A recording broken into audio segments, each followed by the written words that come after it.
La incautación de la casa de los Humala Heredia ha generado una de las controversias más duras de los últimos meses, en la que, dicho sea de paso, se ha dicho absolutamente de todo: excesos, abusos, venganza por el fallo del Tribunal Constitucional de parte de jueces y fiscales, apelando además abiertamente a la victimización, buscándose convertir el bien, la casa en cuestión, en una especie de ofensa familiar, cuando lamentablemente esa casa es lo que algunos llamarían el más claro y emblemático cuerpo del delito, en el caso de lavado de activos de los Humala Heredia.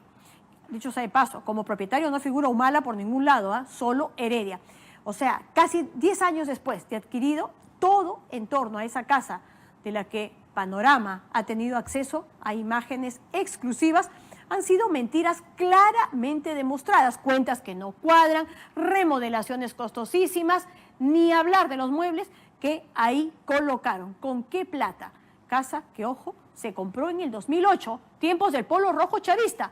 Humala ganaba un sueldo de 6.000 soles y Nadine, ya sabemos, no trabajó en las asesorías que dicen, porque resultó que eran completamente falsas. Marco Vázquez y Jimmy Rodríguez nos lo explican.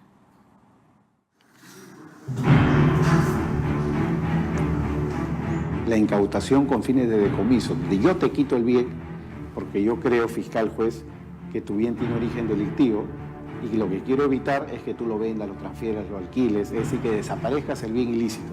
¿O que goces del bien? O que goces del bien. Eso es justamente la incautación con fines de decomiso.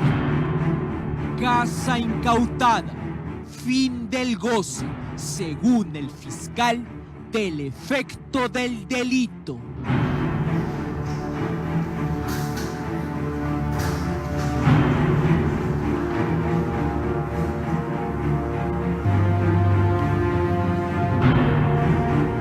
En casos grandes se ve bastante en la televisión incautaciones de inmuebles, que están ahí, que no se van a mover, que nadie se los va a llevar, pero ¿es usual esa práctica en fiscalía, la incautación? Absolutamente usual, en casos vinculados a crimen organizado en general, es absolutamente normal, lavado también.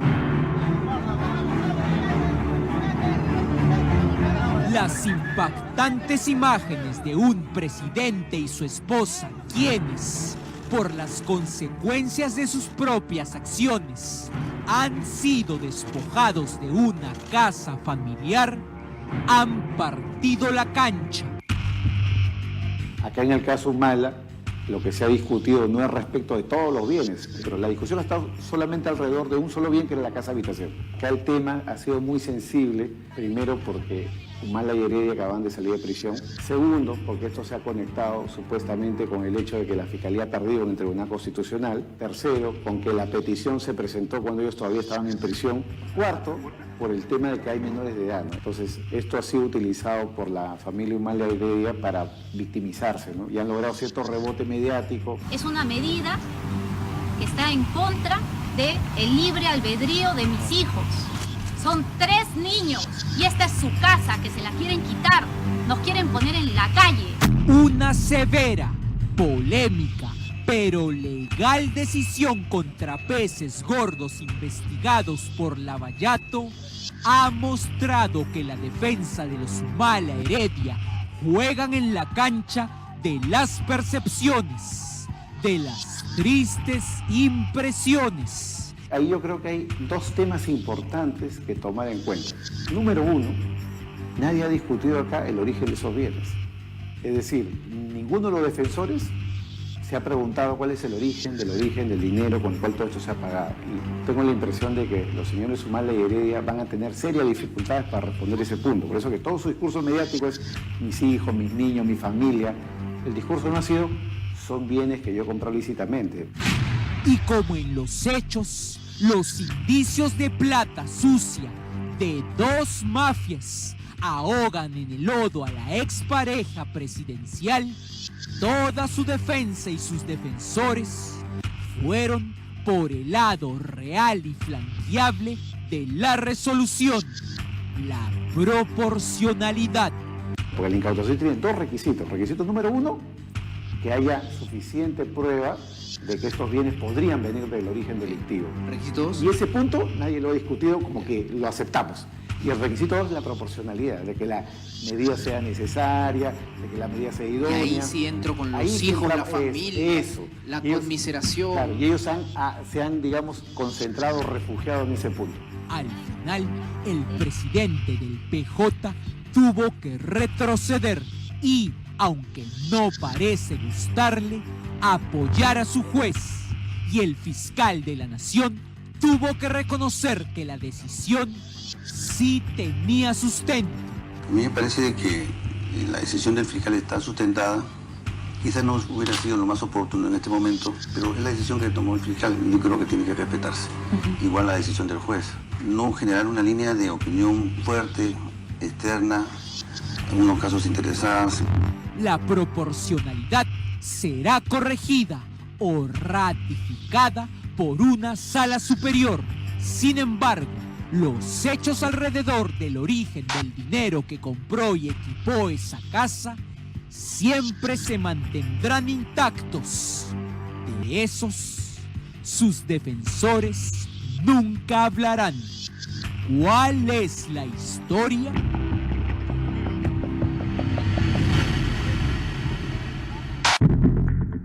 Esta es una imagen clásica de los sencillos Humala Heredia.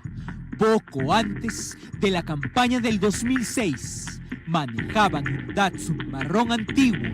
Así eran. Este es un recibo original en poder de la Fiscalía de las llamadas de teléfono fijo de Nadine Heredia Alarcón. En ese mismo año, en el rubro llamadas internacionales, solamente hay a Venezuela, con las siglas VEN y el prefijo 58. Aquí se incluyen obviamente los números del Partido Chavista y del Palacio de Miraflores. El colaborador de la investigación agrega también un celular. Página 31. Del mismo modo, todos los envíos de dinero por parte del gobierno venezolano era coordinado por la señora Nadine Heredia con Nicolás Maduro, vía telefónica a través del número celular 927-67-328 de la empresa Claro, a nombre de Jorge Chan Soto. Extremo último, que se corrobora con el reporte de llamadas correspondiente al referido número telefónico. Por lo tanto, dos números probados, con llamadas comprobadas a Venezuela. La relación, empero, no solo fue política, vino con plata.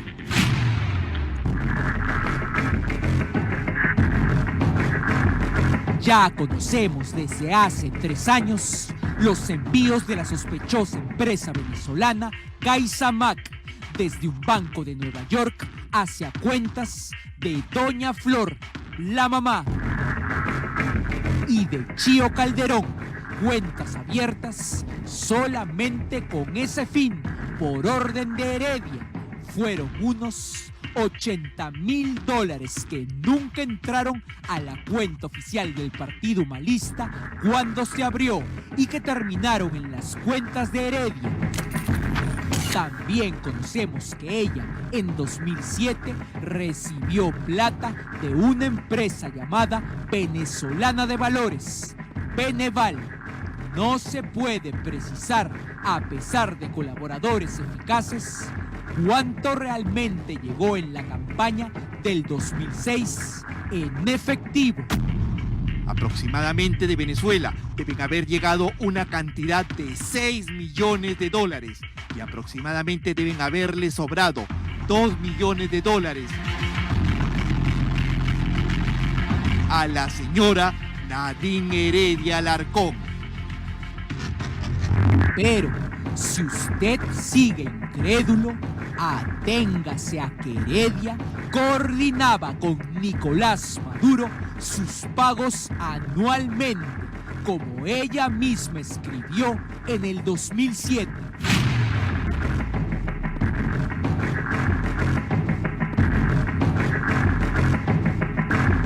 Para hablar con Mico, asignación de este año. Obviamente no hablaría de manzanas con Maduro, sino de dinero. Para hablar con Mico, contar cómo está la situación jurídica de Ollanta Humala Tazo, plantear el tema de la televisora, asignación de este año, inversión en la primera. Dinero.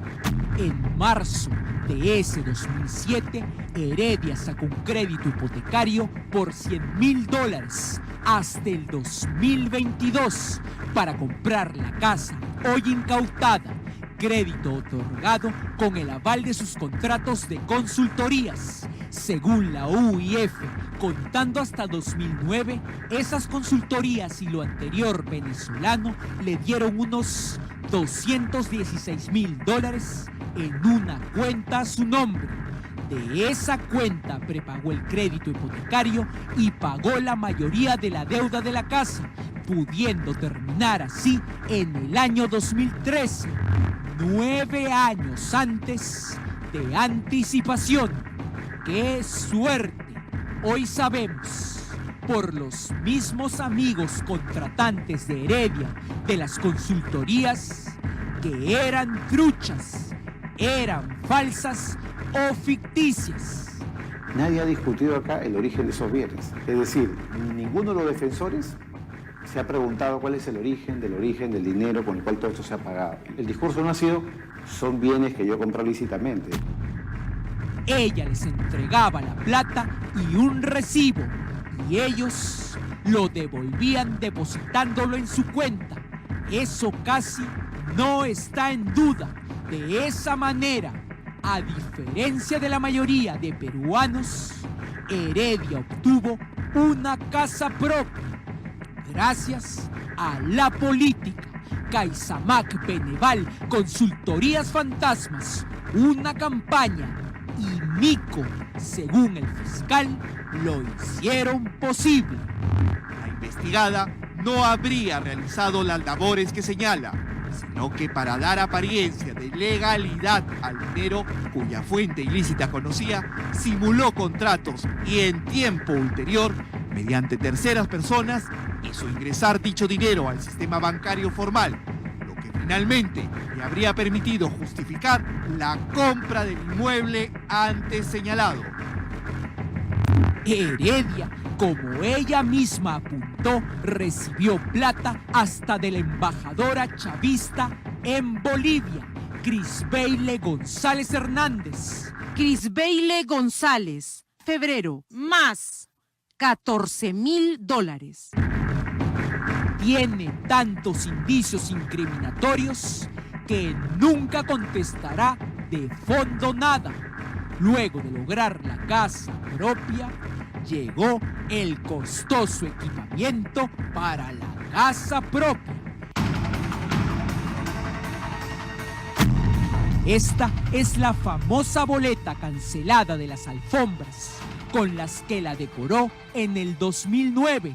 Solo en eso gastó $14,000. Según se ve, solo en alfombras $14,000 para una familia cuyo candidato en 2006 declaró ganar solamente 6,000 soles de pensión. De muebles, de alfombras persas por $14,000. Tratemos de... Yo he dirigido a la Nación por 5 años, creo que el honor más grande que me ha dado el país, ¿no? Por eso me cuesta hablar de alfombra, del mueblecito, de la tacita. Bueno, ¿cómo sabes cuando la todo alfombra eso, costó $5,000? yo le puedo señalar, más allá de estas cositas anecdóticas, todo eso está total y plenamente justificado. Hace un año, Panorama, luego de una consulta ética, publicó los precios de cada mueble comprado por los Humala Heredia, precios del lejano 2008. Para aquello se utilizaron las fotografías del interior de la casa, que llegaron con y certificaron la procedencia de las agendas. Presentar imágenes del interior es una transgresión a alguna norma, es ilegal, estamos transgrediendo algo que no debemos hacer. Es el trabajo periodístico el que me va a llevar a determinar si realmente tengo que publicarlo o no para cumplir con la finalidad que es informar algo de interés público. ¿Esto es de interés público, sí o no? El tema que ustedes están tratando es de interés público. Lo visto y comprado, según estos documentos, en la segunda mitad del 2008 en la tienda Ferrini, no correspondía a los ingresos de la pareja. El público tiene derecho a saber cuál era el ritmo de vida de este señor cuando había sido candidato y si bien no había ganado, era el jefe de un partido político muy importante. Sí, existe el legítimo derecho de la sociedad a saber cómo vive esta persona, qué gasta, cuánto gana y si corresponde con sus gastos. Aparte de los costosos cuadros que se pudo cotejar en las imágenes cuando la casa estaba llena, de acuerdo a las imágenes y los presupuestos de Ferrini con su nombre, compraron sillones Luis XV estilo calado por 6.500 soles, una 400 soles. Sillones Luis XV grandes por 6.000 soles más. Mesas auxiliares Roma de 5.400 soles. Un diván Biedermeier de 3.200 soles. Sillones Medallón de por lo menos $1.200. O sillones provenzales de 6.600 soles. Todo eso sin contar lo más caro, la sala y el comedor completo, exclusivos de Ferrini.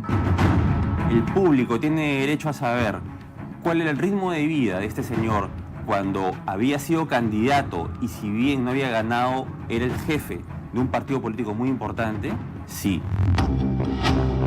El fiscal, obviamente cerrando su investigación, llegó a la conclusión certera.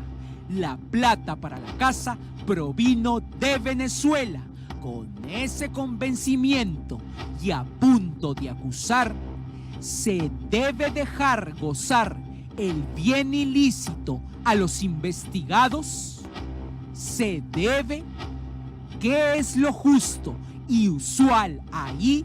Para mí, juez, sobre todo para mi juez, presumo que esos bienes son efecto del delito. ¿Tú vas a permitir que ellos continúen gozando esa es la pregunta final, ¿no? Claro, te sigas beneficiando de lo ilícito. Entonces, no es ilegal una incautación. Como regla general, la incautación es perfectamente legal, está regulado. Lo que acá se ha discutido, y creo que es el tema, es el tema de la proporcionalidad, ¿no? ¿Y cómo se evalúa la proporcionalidad? Según el Tribunal Constitucional, este es un tema trabajado hace más de 20 años, la proporcionalidad implica primero ver si la medida es una medida necesaria.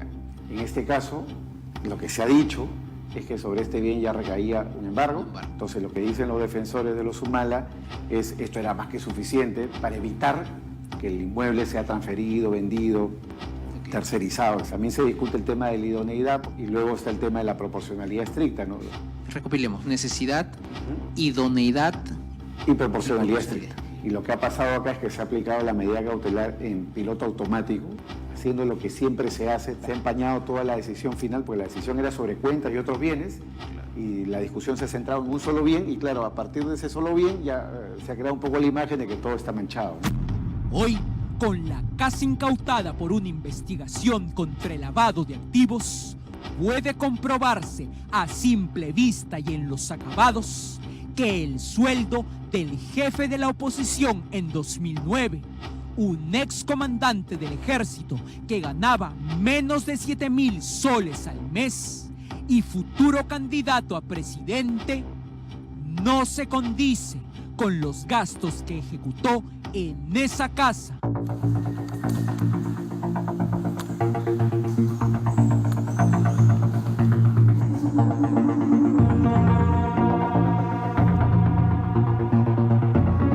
Las pericias se han quedado cortas. No incluyeron nunca los gastos que se observan. Heredia, para la campaña del 2011, solo ofrecía entrevistas en la casa contigua de su mamá. Nunca nadie observó la magnitud de sus gastos, presuntamente con dinero venezolano. La última pericia, que levanta todas las observaciones hechas por los Humala Heredia, concluye que la ex primera dama obtiene 1.230.000 soles de desbalance patrimonial acumulado. Para los otros, continúa casi el mismo desbalance.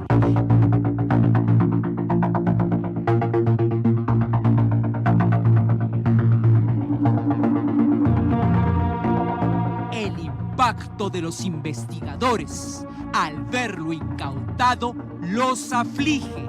Se quedaron cortos. Todo esto no fue cuantificado. Los Humala Heredia, por eso, tienen indicios en contra hasta para regalar. Por eso sus defensores han pedido hace un mes, de acuerdo a este documento, 9 testimonios más. Es decir, hacer la agonía más larga. Así no se podrá nunca acusar. Si el fiscal se los niega como que puede hacerlo, ellos convenientemente irán a buscar a un juez a argumentarle atropello y continuarán ganando. ¿Por qué finalmente entonces no se acusa?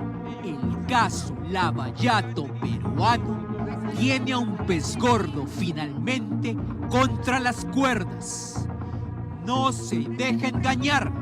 ¿Por quiénes?